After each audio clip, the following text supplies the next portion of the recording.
Washington State and Oregon State creating a PAC-2 for the 2024-2025 football season and doing a scheduling alliance with the Mountain West, how would all this impact the college football playoffs going forward? Welcome to episode 317 of College Football's Peek Around the Corner with your host, Greg Pflugar. We cover everything in college football because we love everything about college football. And if you do as well, please subscribe to our ever-growing channel. Smash that like button if you like our content. Share the video with your family and friends. Let's get right into it. Let's not waste any more time. Ross Dellinger, Yahoo Sports article this morning. We provide a link in the description. You can read the whole article. Let's get right to it. I want to hear your comments in the comments section below the video. How a new alliance proposal involving Washington State and Oregon State could impact the college football playoffs.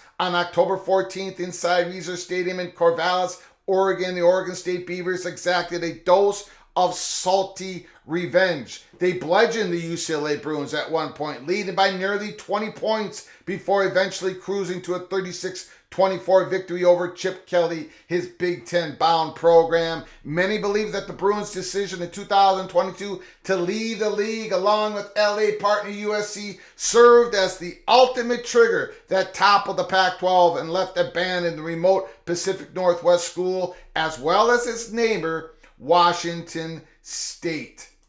It's a situation dripping with irony. The Beavers moved to 6-1 with a win, their only loss fittingly against the fellow Pac-12 straggler, and they are on the cusp of being ranked in the top 10 and should be favored in their next 3 games starting this week at Arizona. A fantastic year. Head coach Jonathan Smith, Oregon State, they're doing it all this year. But while their teams march forward on the field, Oregon State and Washington State officials continue to explore their future off it.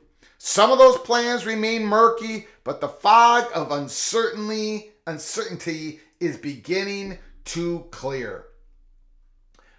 Barring something unforeseen, the 2 schools are expected to operate as a 2-member conference, at least for the next year, and have been in deep discussions with the Mountain West officials over 1 or 2-year scheduling alliance, a move that could eventually serve as a first step in a long-term partnership or even merger with the league. The scheduling proposals are being socialized among the Mountain West administrators, and feedback is expected soon from the conference's presidents. Multiple officials who have reviewed the scheduling proposals spoke to Yahoo Sports. The league has proposed a wide variety of models. The one version would have OSU, Washington State, Oregon State, Washington State, each playing 8 Mountain West opponents in 2024. Another model has them playing 7. One has their games counting toward conference records. The other model has them as non-conference matchups. Any scheduling alliance is likely to feature a compensation package and or a long-term commitment from Oregon State and Washington State to the Mountain West built around the idea of eventual full membership. In other words, the Mountain West is willing to do this, right? A scheduling alliance, possibly count them as conference games, maybe not. But at some point, there needs to be a long-term commitment toward the Mountain West from Oregon State, from Washington State to become Mountain West members. Either as a Mountain West Conference or a reverse merger into the Pac-12. Either way, these Mountain West schools are going to want a commitment, a full-time commitment from the Cougars and the Beavers. However, back to the article, a decision from Oregon State and Washington State remains absent as they await the results of a legal fight with the other 10 members of the Pac-12. Ahead of a scheduled court hearing next month,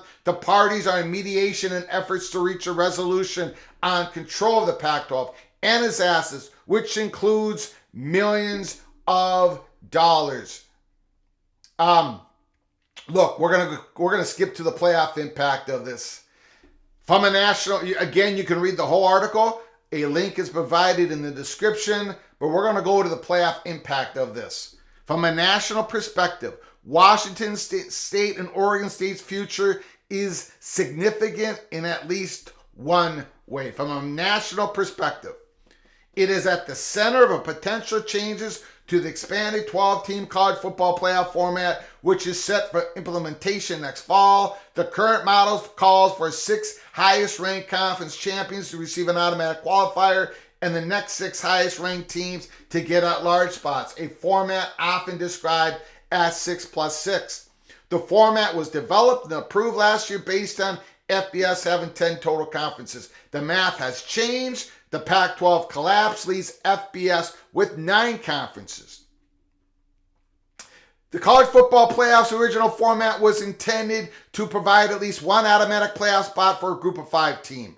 However, the Pac-12 collapse now opens the door for 2 group of 5 teams to automatically qualify for the playoff under the current 6+6 format. It sets up what's to believe to be, well, it's going to happen. The college football playoff eliminating 1 automatic qualifying spot and adding an at-large selection. An adjusted format of 5+7 would grant all automatic qualifiers to the highest ranked 5 league champions and the next 7, and then at-large bids to the next 7 highest ranked teams. Here at Peek Around the Corner, we now believe this is going to happen in return for some security for those G5 schools. Going forward, the playoff decision makers, the conference commissioners, and their corresponding league presidents have yet to make such a change or even deeply discuss it. They are practicing patience and remaining respectful of Washington State and Oregon State's situation. SEC Commissioner Greg Sankey told Yahoo Sports, but we'll get to it, Sankey said, and there will be a difference of opinions. The rub lies in the timing. The changing of the format, you need everybody to agree. All 11 members of the playoff governing board. And that group still includes a representative from the Pac-12. You also need the American Athletic Conference, Commissioner Mike Oresco, who has spoken publicly against changing the model immediately, instead wanting to keep the current 6+6 format for the final 2 years of the contract, 2024 and 2025.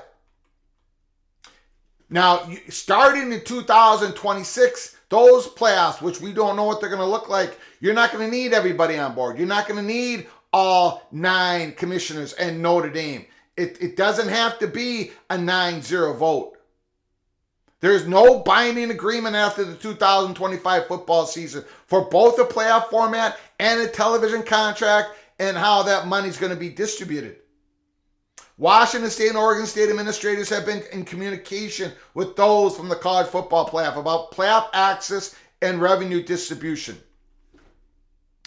This, to me, is the money shot, the PATC money shot of this article. We want fair consideration under a Power 5 umbrella, Oregon State Athletic Director Scott Barnes told Yahoo Sports. We want access and distribution is important. We didn't put ourselves in this position. We'll continue to invest at a Power 5 level. We have an expectation that we'll be able to discuss what access and distribution look like while creating our path forward.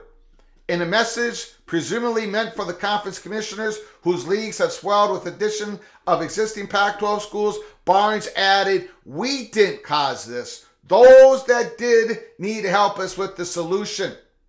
And again, we'll get to it at the end of the article here. But I think the solution is, I think the great compromise is that this 2-team conference, Oregon State and Washington State, is not going to be considered a conference under the playoff format rules. But in return, they will get a level of distribution matching the other Power 5 schools or the Power 4 schools. I believe that's the compromise that's going to happen. Back to the article. While most believe that the 2 schools are in line to receive the college football playoff, their individual schools' distribution as a Power 5 program and annual payout above $6 million each, there is no guarantee of an automatic qualifying spot, which I just spoke to. If they remain a 2-school conference, Oregon State, Washington State may be considered independents within the college football playoff format and only eligible for at-large berths. And I think that's where we're going here. Again, put down your comments in the comments section. Let me know if you agree or disagree with what the article and what I am saying about, I believe this compromise is going to happen. Though such a decision has not been made, most believe that to be what is to be expected.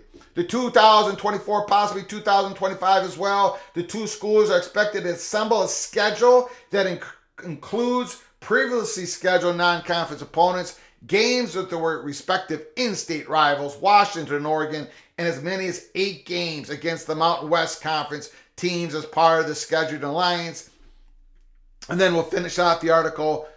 It's a schedule that most resembles that of Notre Dame, which itself has a scheduled alliance with the ACC. Notre Dame, like all independents, is not eligible for an automatic berth in expanded college football playoffs or a first-round bye. Byes are reserved for the 4 highest-ranked conference champions. Again, you can read the whole article. We did not go through the whole thing on this episode 317. Again, there's a link provided in the description. I think it's going all towards 5+7 in the new expanded playoffs.